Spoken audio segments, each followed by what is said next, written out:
Bienvenidos a un nuevo vídeo de Libros para la Empatía. En esta ocasión hemos elegido una novela. Se titula Mi familia y otros animales, de Gerald Darrell. Es una novela muy famosa, de hecho tiene casi 9 reimpresiones. Y es que cuenta la historia del propio Darrell cuando era pequeño y se trasladó con toda su familia desde Inglaterra hasta la isla de Corfú, en Grecia. Allí vivió esos primeros años de su infancia como un pequeño naturalista, que fue poco a poco descubriendo la flora y la fauna que le rodeaba. Iba observando y aprendiendo de los animales que iba descubriendo en esta maravillosa isla que tan diferente era de su tierra natal. Todo contado de una manera muy brillante que hace que podamos imaginar casi y situarnos en aquella isla y poder ver con nuestra imaginación esas plantas y esos animales. Contado en un tono de humor y con situaciones muy divertidas, pone a la familia en verdaderos aprietos con esa incorporación de los distintos animales a la propia familia. No voy a contaros mucho, simplemente deciros que hay una escena que me ha encantado en la que, por circunstancias que no voy a desvelaros, una mamá escorpión con todos sus hijos en su lomo al final termina en la mesa de comer.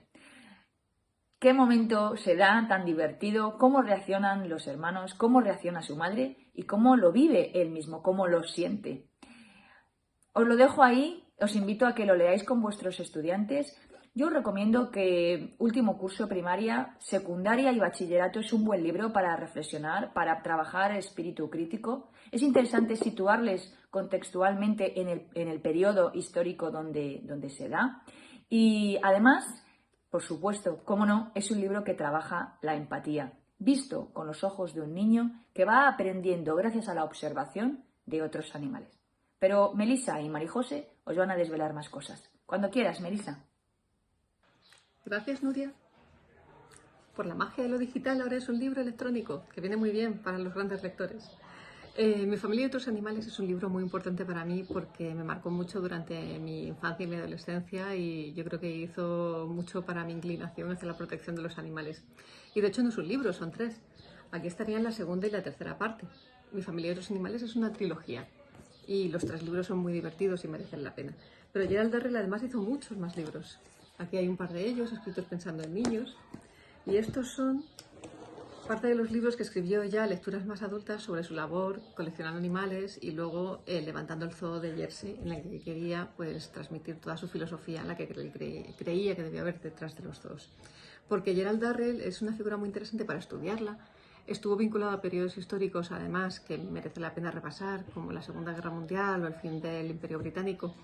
Y es una figura muy interesante especialmente porque fue un pionero a la hora de definir cómo debían ser los zoológicos, qué función o qué misión debían tener los zoológicos. Él vio de primera mano lo que se hacía mal y quiso que se hiciera bien. Aún se está en ese trabajo, por desgracia aún queda mucho trabajo por hacer.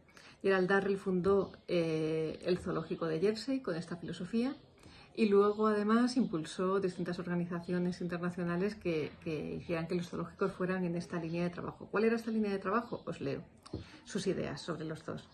Él decía que el objetivo principal de un zoológico debe ser actuar como reserva de especies en peligro de extinción, que necesitan de la cría en cautividad para poder sobrevivir. Y que el objetivo secundario, así será el principal, el secundario es educar a la población sobre la fauna salvaje y la historia natural, y educar a los biólogos sobre los hábitos de los animales. Y luego, en tercer lugar, que los zoológicos no deben gestionarse tan solo con propósitos de entretenimiento, y que las especies no amenazadas deben ser reintroducidas en su hábitat natural. Por último, que un animal solo debe estar en un zoológico como último recurso, cuando todos los esfuerzos para salvarlo en su entorno hayan fallado. Es decir, una filosofía conservacionista, que utiliza los zoológicos para preservar las especies que en su hábitat no pueden estar hasta que puedan volver a estar en su hábitat, que eduque a la población sobre la necesidad de preservar la biodiversidad y que ayude a los biólogos a conocer a estas especies. Y además tenía una opinión muy firme sobre cómo debían ser los sitios en los que estuvieran los animales confinados. Y voy también a leer. Los recintos deben construirse teniendo en mente primero la comodidad del animal, incluyendo un refugio privado. O sea, lo primero de todo, que el animal esté cómodo. Después, la conveniencia del cuidador, es decir, que el cuidador pueda hacer su trabajo correctamente. Y solo en tercer lugar, en último, la observación por parte del público, es decir, que el público pueda observar al animal bien. Luego, el tamaño dependerá de cuán grande fuera el territorio del animal en libertad, o sea, tiene que darle un espacio suficiente al animal. Y los compañeros de un animal deben reflejar no solo su nicho ecológico, sino también sus habilidades sociales. Lo bien que se lleva con otros individuos, tanto de su especie como de otras. Y por último, cada animal merece disponer de comida de su elección, variándola de vez en cuando para mantener su interés, una pareja de su elección y un entorno atractivo e interesante. De hecho, el zoológico de Jersey fue el primero en hospedar solo a especies en peligro de extinción y ha sido uno de los pioneros en cría en cautividad. Es decir, que los zoológicos pueden tener una buena labor, tampoco es un tema complicado, tampoco es que deban abocarse al cierre, pero sí que debemos ser críticos con los zoológicos. Debemos, cuando vamos a uno, si vamos a uno, ver si es uno en el que los animales son la prioridad, su bienestar y su conservación. Y si no es así, pues a lo mejor no deberíamos estar ahí o no deberíamos repetir jamás esa visita. Gerald Darrell, como tal, es una figura perfecta para desarrollar pensamiento crítico de esta manera, para entender la complejidad de muchas realidades y para que además aprendamos a apoyar realmente las iniciativas en las que los animales sean lo primero, además de ser una lectura divertidísima. De verdad, es imposible no reírse con los libros de Gerald Darrell, con la que se aprende un montón sobre los animales y que además están muy bien escritos. Gerald Darrell era un escritor fantástico que además fue hermano de otro escritor maravilloso, Lawrence Darrell, conocido por el Cuarteto de Alejandría. Así que nada, María José, los libros, todos, van para ti. Yo os voy a hablar de las actividades que podemos realizar teniendo como base Mi familia y otros animales de Gerald Darrell. Estas actividades las podemos realizar de manera transversal con las clases de dibujo o de plástica en primaria.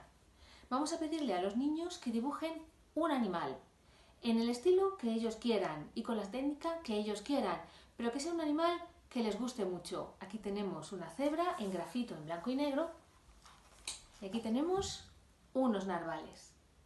Después de que dibujen ese animal, que para ellos va a ser un animal significativo, les vamos a entregar un acetato en el que habremos dibujado estas barras.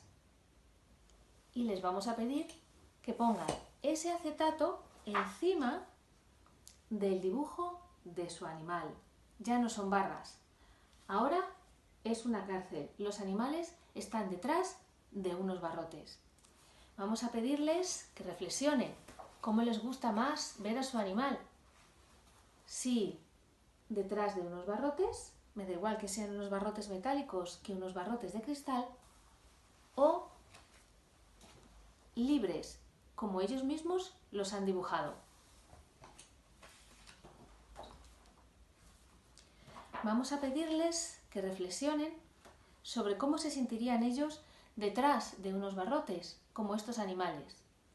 Y también vamos a pedirles que tengan un poco de imaginación y traten de imaginar cómo hacer para ayudar a estos animales que están detrás de estos barrotes para hacer que estos barrotes desaparezcan.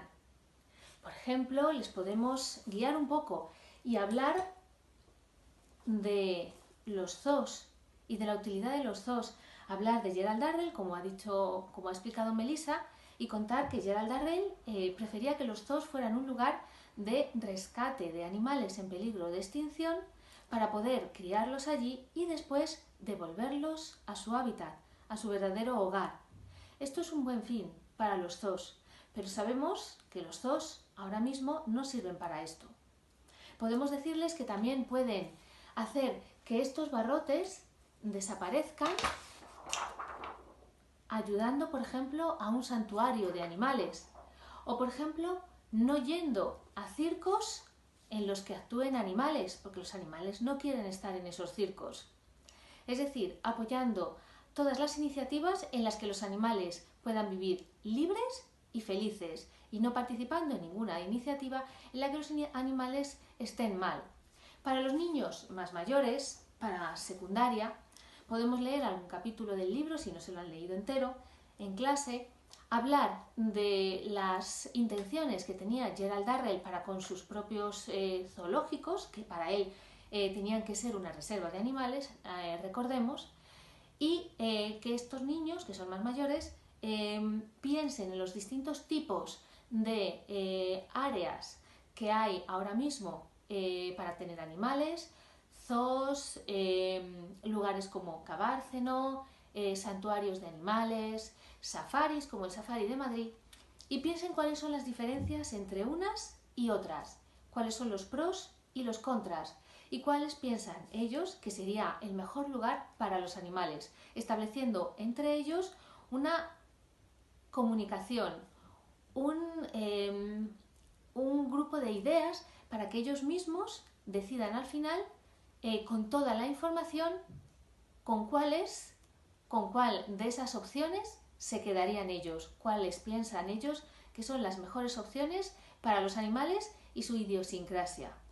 Y esta es nuestra actividad sobre mi familia mi familia y otros animales de Gerald Darrell.